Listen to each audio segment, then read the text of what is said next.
Hello, good afternoon everyone. Now, since the first group is done with chapter 2, let's move on to the next chapter, which is all about the management of learning and learning process. Let us now begin with our discussion with the first lesson we have here, which is all about the theories of learning. Now, why is it these theories, or should I say the theories of learning, are important? It is because theories provide a basis to understand how us as an individual, or how people, or how every student learn, and of course it is also a way to explain, describe, analyze, and predict learning. In that sense, a theory helps us make more informed decisions around the design, development, and delivery of learning. Now, we all know that no two students are alike, right? And the way every person learns will vary. Our brains are all unique, and our experiences all contribute to the different ways we learn, right?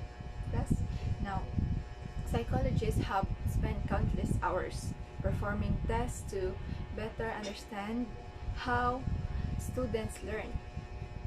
Now, current and aspiring teachers need to be educated to prepare for teaching students every day. And an important part of teacher education is understanding different ways of learning. There are actually many solidified learning theories that teachers can learn from as they prepare to help students in the class. Teachers who understand learning theories can use different techniques in their classroom to cater to different kinds of learning. This can help students find success in learning. Now, let's talk about five major educational learning theories. There are five main educational learning theories that educators can utilize to help them enhance their classroom and make them better learning environments for all students. Now, we have here the first one is cognitive learning theory. Cognitive learning theory looks at the way people think. Mental processes are an important part in understanding how we learn. Now, the cognitive theory understands that learners can be influenced by both internal and external elements. Now, we have here the two of the first philosophers that focus on cognition and how we as human. We have here Plato and René Descartes. Now, many other researchers look deeper into the idea of how we think, spurring more research. Anyway, Jean Piaget is a highly important figure in the field of cognitive psychology, and his work focuses on environments and internal structures and how they impact learning. Now, cognitive theory has developed over time, breaking off into sub-theories that focus on unique elements of learning and understanding. At the most basic level, the cognitive theory suggests that internal thoughts and external forces are both an important part of the cognitive process. And as students understand how their thinking impacts their learning and behavior, they are able to have more control over it. Now, cognitive learning theory impacts students because their understanding of their thought process can help them learn. Now, teachers can give opportunities to ask questions, to fail, and think out loud. Now, these strategies can help students understand how their thought process works and utilize their knowledge to construct better learning opportunities. Example of how this theory works. a therapist is using principles of cognitive theory when they teach you how to identify maladaptive thoughts patterns and transform them into constructive ones. Now that's the example. Next up is we have behaviorism learning theory. Now this theory is the idea on their interaction with their environment. So meaning to say, behaviors are influenced and learned from external forces rather than internal forces. Now psychologists have been developing the idea of behaviorism since the 19th century. Behavioral learning theory is the basis for psychology that can be observed and quantified. Now, positive reinforcement is a popular element of behaviorism. Classical conditioning observed in Pavlov's dog experiments suggests that behaviors are directly motivated by the reward that can be obtained. Now, teachers in a classroom can utilize positive reinforcement to help students better learn a concept. Now, students who receive positive reinforcement are more likely to retain information moving forward. Now, a direct result of the behaviorism theory. Now, that would be all for the behaviorism theory. Next up is constructivism learning theory. Now, this theory actually differ from the previous theories I've stated a while ago. This one is actually based on the idea that students actually create their own learning or based on their previous experiences.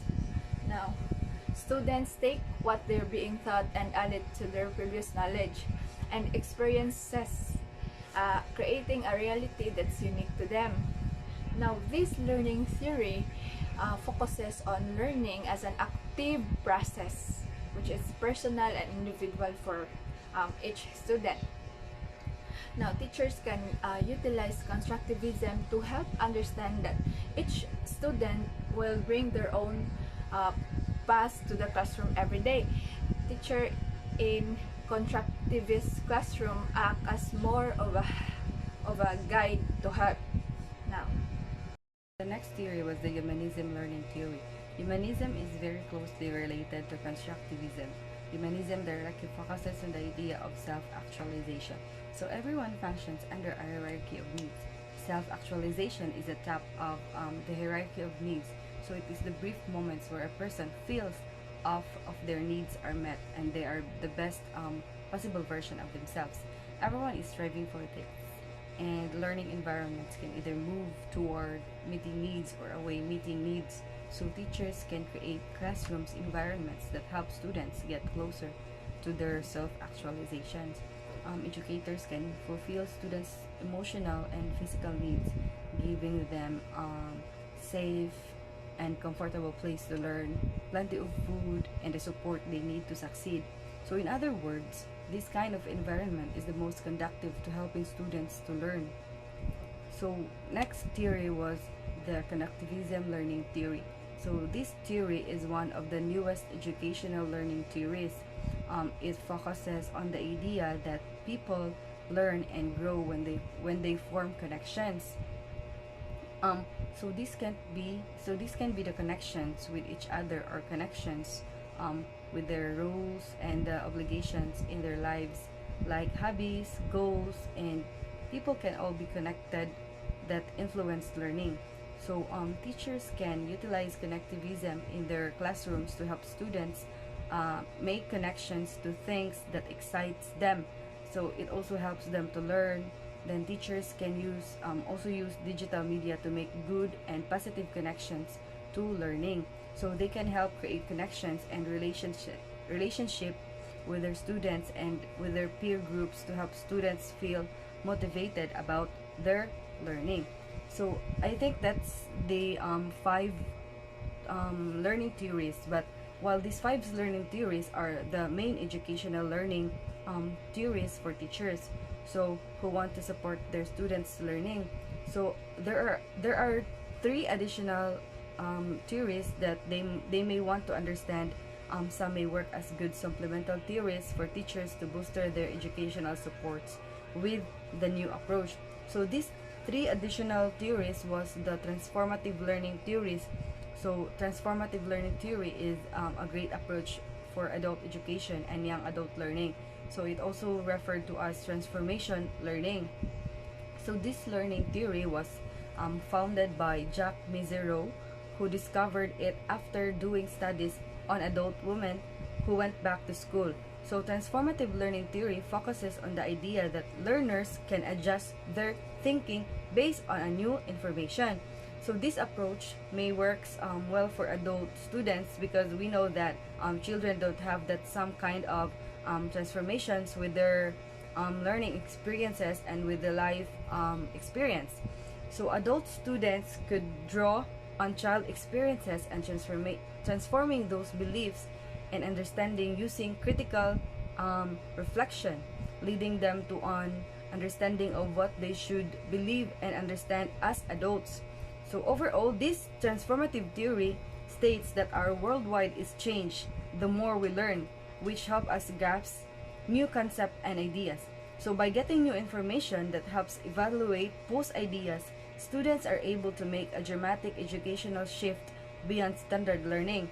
So teachers can employ this learning theory by encouraging their students to learn new perspectives while questioning their assumptions and open the floor for discourse to cement their new train of thought. So the next additional theory was the social learning theory. So social learning theory can be valuable tool for dealing with difficult students who like to disrupt this classroom and cause trouble. So this learning theory was founded by Albert Bandura. So he conducted an experiment called the Bubudal.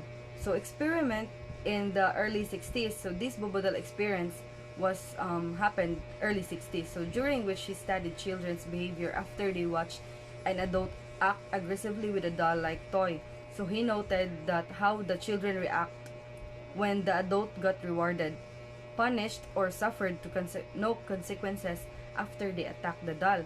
So Bandura wrote about his findings in 1977, so detailing social learning theory and how it affected the behavioral development of the students. So this social learning theory focuses on the concept of children's learning from observing others by acting or not acting on what they see, so exhibited by their classmates. For example, they may see a classmate politely asking for a treat and getting one, or maybe they hear another classmate talking about something new they've learned, which teaches the students something new, even if it's not something they try. So even if it is not something they try themselves. So these social learning theories have 4 elements. So these are the attention, which calls upon different or unique lessons or activities to help children's focus. Next is the retention. This retention focuses on how the students will internalize information and recall it later on. The third part is the reproduction. This drawing on previously learned behavior and when it's appropriate to use it. So the last one is the motivation, which extend from seeing other classmates being rewarded or punished for their actions. So by using this social modeling based on these 4 elements, teachers have a very powerful tool in their arsenal that can effectively guide their students to be more active in their learning. So you have to pay more attention and channel their learning into their schooling. So the last additional learning theory was the experiential learning theory. Experiential learning theory focuses on the learning by doing.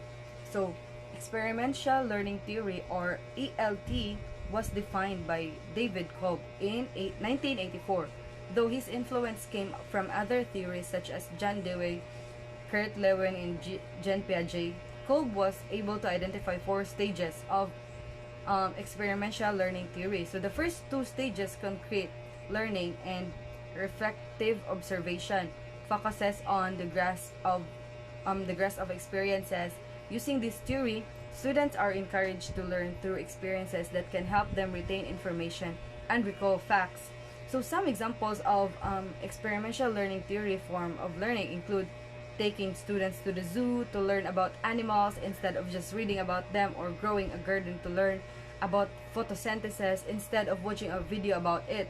So by creating this environment where students can learn the experiences at the same time, so teachers offer students the opportunity to immediately apply their knowledge and get real-world experiences, in other words.